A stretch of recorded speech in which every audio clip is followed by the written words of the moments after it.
Consulate to launch the 46664 fashion line. 46664 was Nelson Mandela's prison number. He was prison number 466 in 1964. Wow. And the Nelson Mandela Foundation has given this number into this fashion line to create a fashion line, but also a sustainable income to fund Nelson Mandela's philanthropic work. So it is just wonderful to have lots of media there. And of course, I'm one of the faces of the fashion line, me and Sam Sapong, who's based in LA. The clothes are live online on the 46664fashion.com line. So people can, log on and just have a look and see how that is. Okay, so what's the trend of these clothes? Are they Afrocentric? Are they modern?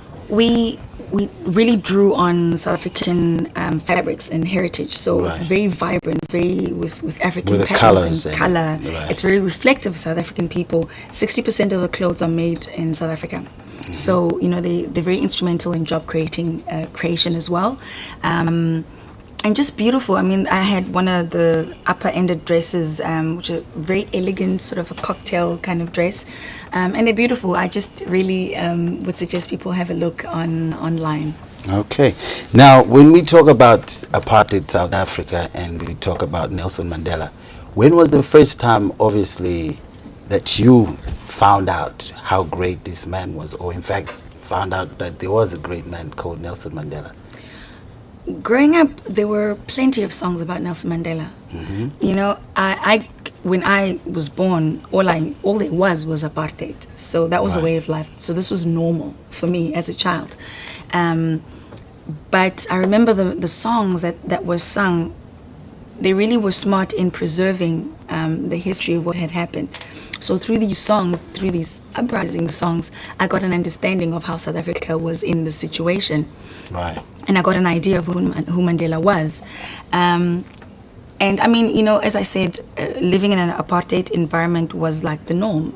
Something was wrong with it, but that's all you ever known.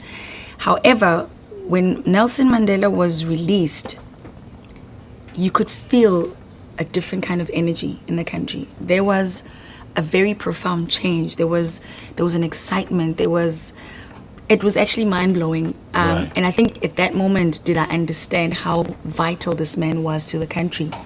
His release marked the release of the freedom for the whole country. So it made a marked freedom. Did you ever have any recollections of what it was like during apartheid? I mean, Sure. Okay, so some of I remember just the toying, as it were. As a child, I mean, we would just kind of go with the crowd. Along. But I've inhaled plenty tear gas in my youth. Right. I've seen cops beat up people plenty of times. And I just remember how we were taught, for example, not to make eye contact with white people because you don't want to cause trouble. Mm-hmm. So we would be very meek in our behavior. You'd always keep your head down.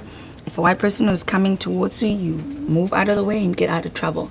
And there's certain areas you would never find us. Never mind even going to certain parts at night. So as children, we were trained for survival mode. Right. Yeah. So you had to follow the past laws and everything like that. Well, I mean, by the time I was born, they had done away with them. But the effect of apartheid meant that we were totally segregated. We were less. We were the lesser people. So you could see that in so many ways. And so as children, you also fall in line with that kind of behavior. So confidence-wise and just, you lived in fear, And only when we were in the townships was there a sense of freedom amongst the people, And there were a lot of people that were doing things to defy the system, So of course there were shebeens, and I remember there was just plenty of music that would always bring people together. So in the townships it was wonderful because people would always create fun. For those that don't know, shebeen is a shebeen. It's an informal drinking bar. Or bar, that's right. Based in a home. In a home. Right. Absolutely. And I mean, sometimes they would have police raids, and the children, the young boys, actually children more than anything, would use sticks to hit the corrugated iron that we used as roofs to make noise That's how you knew the cops were around. And as children, we would be literally, you were just trained to find a space to hide. Disappear. And but that was the order of the day. Okay, now fast forward 18 years later, South Africa is free. You have the first black president and 3 others after that, 2 others actually. How is it like? Right now, it's actually incredible, the energy that exists in the country. There are great opportunities. There's certainly, there's a sense of freedom in that we can go anywhere we want. There's been a huge rise of middle class, black middle class, and even upper class. So a lot more people are employed, a lot more people are educated. So for me, I think the excitement that I find, especially with my generation, is that initially some of our difficulties that we experienced during the transition was that suddenly we were free, but we didn't know how to be free. Right. We were ill-equipped. Like the caged bird, when you open the door, sometimes you haven't learned how to fly. Right. So some of the challenges that I feel some of my or even the younger generation coming after us is that there's a little bit of apathy. Right. And just not being able to engage, not being able to take on these opportunities and run, but they're really massive opportunities available to us. And I think what's also exciting for me is that it's not just in South Africa or in the African continent, but it's also linking up with the rest of the world. So I feel it's an exciting time. There's an exciting sense of self-expression. Right. We're doing it through music, through fashion, through art, and we're exporting a lot of what we do. Classic case being the 46664 fashion line. It's made in Africa and it's inspired by Africa, and now we're taking it to 23 countries by next year. Right. That's exciting. That's something we can be proud of, because I think that the biggest challenge for Africa is carving its space and changing the face of how Africa has been seen in previous years. So now we are also finding a space where we're shaping who we are and presenting that to the world. Making a statement. Yeah. Okay, now let's talk about your music. Yes. We'll start off by the name Lira. You were obviously not born Lira. You were Lerato and Molapo. That's right. Okay, so where did this name Lira come from? It's derived from Lerato, Lira. It's inspired by that, and because the only Lira I'm aware of was the old the Italians. currency, the Turkish lira still exists. You've been making trips to Italy. That's a lot, right. yeah, and they love you there. So I was trying to figure out what the connection. Oh no, that was just pure chance with that. But in terms of just creating a stage persona, if you will, it was really, for me, a coping mechanism for this industry. I think it can be incredibly demanding, and I think I was a little concerned of just losing my sense of self in there. So I just felt it's just literally a mental coping mechanism to be able to step into the world of Lira and know that I could also step out, and just become Lerato. So. You were educated. You're an economist. Accountant, yeah. Actually. So how did you then end up as a musician, a singer? I worked for about 2 years in a corporate environment, and I just wasn't fulfilled, to be quite honest. And I remember I was sitting with my regional managers who had just given me the great news that I've got, that I was promoted. And I looked at this and I thought, I don't want to end up like you. Somehow this whole world was just depressing to me. And even behind a big desk and a nice big office. I just, there was nothing really meaningful or appealing to me, and it depressed me greatly, because I was like, oh my God, this is what I'm destined to become. And then I thought, well, if this is not working for me, then what do I have in mind in terms of fulfillment? And the only thing I could associate with fulfillment was music, because I sang throughout college. So I thought that would be the first place to look for a sense of meaning in life. And that was 11 years ago when I made that move. You were influenced by the Motown greats, I need, Gladys Knight, Aretha Franklin, Marvin Gaye, I think, and Anita Baker, all those. But how then did you end up singing the kind of music? What do you call your music? It's Afro soul. Afro soul. It's Afro soul. It's very much influenced by American soul acts, like you said, but it's really our interpretation of that kind of music, and the Afro element is brought on by the fact that we use African languages, and it's not just me. It's literally. There's a few artists in South Africa that sing this type of music, but it's really just influenced by some global trends. But there are jazz undertones in there. There's R&B. There's soul. There's some African elements in terms of the music, but definitely the use of African languages as well. Okay, so when was the big break? I know that you tried for these Coca-Cola on the road. What do you call it? Road to Fame competitions? I did not. I'm afraid. Oh, you were late. I didn't. You were late. I was late for these things, I think. And you. Yeah, I never even got into the industry that way. These were some of the possibilities that were there, but I didn't even get a chance to even try out. Then you had a group called Ecstasy. That was wow. That was the good beginning. Research. Okay, so tell us about Ecstasy and how you then eventually ended up to where. This was way before the drug existed. Right. So I was 16 at the time, and I was still in high school. And this was also with this group. This was my first attempt at writing music, and we entered a competition that was called the Eastern Talent Show.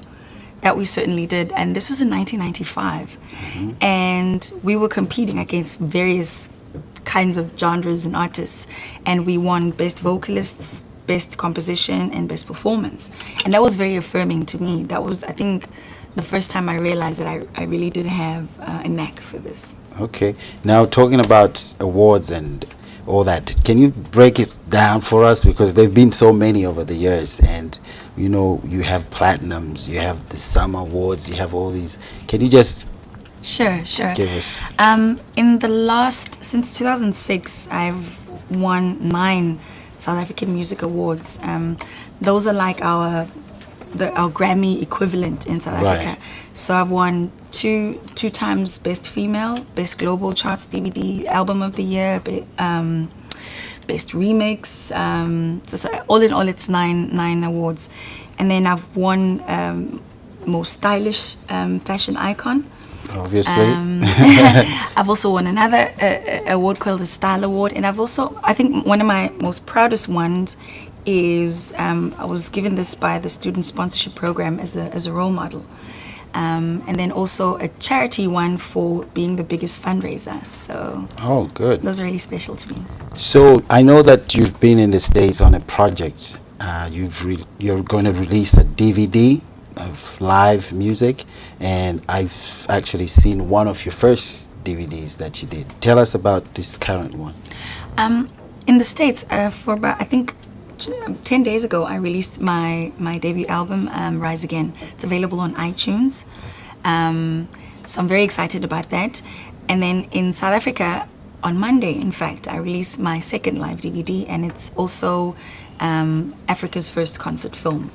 Right. Very excited about that, and it's really, I wanted to capture the relationship that I have with my fans, and I wanted to give people the perspective that, or at least being on stage and experiencing a whole ocean of people singing along to my music, just for people to get an idea of what that looks like from my perspective. It's very much focused on the fans and the relationship that I have between myself and my fans, and of course the effect that I've seen the music have on them. So it's definitely for the fans. Okay, in the intro I talked about how you sang with Brayu Masekela during the 2010 World Cup, and at that time I think that's the first time I actually saw who you were, and like, this is what you look like. I'd heard that there's a new sensation called Lira, but on this part of the world we'd never seen Lira. So then a year later, I think you visited the States, and I came to watch you at SOBs. Can you tell us the experience of performing, for millions of people? Yeah. with a great jazz musician, in fact, world-known musicians like you, Masekela. How was that? That was magnificent. You know, it was a very important event for South Africa, but moreover, the African continent. You know, we got a chance to host the World Cup, and just having the world looking at us and having an opportunity to say, hi, world, you know, this is who we are. So I could see the opportunity and the weight that came with. And so I was extremely excited and just deeply honored to have sung, also paid homage to Miriam Makeba, obviously, with Hugh Masekela as well. So, and you're very right, it was just very instrumental in just introducing me to the rest of the globe. Okay. And then I think sometime last year you were here for when you became the ambassador for Audi. Tell us how that goes. I've been the ambassador for Audi for the last 6 years, and that's been an incredible relationship. I've driven every single car across the fleet, so that's quite exciting. And yeah, it's just wonderful to associate with brands that I have great respect for, and I've always been an Audi fan, so it was wonderful when they. So I believe that you brought a few keys for our staff, an Audi each. I don't roll quite like that, but anyway, I think it's been great speaking to you. Thank you. Do we see any concerts in the future soon? Absolutely. The best way to keep in touch with me is through Twitter and my website, which is www.misslira.com, which is MISSLIRA.com.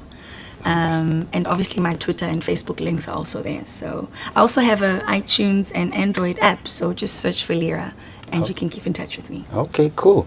You know I'm not going to forgive you if you don't sing us out of this segment. Viewers, that was Lira, and she's going to kindly sing us out of this segment. And stay tuned because we have more coming. Hi, this is Lira.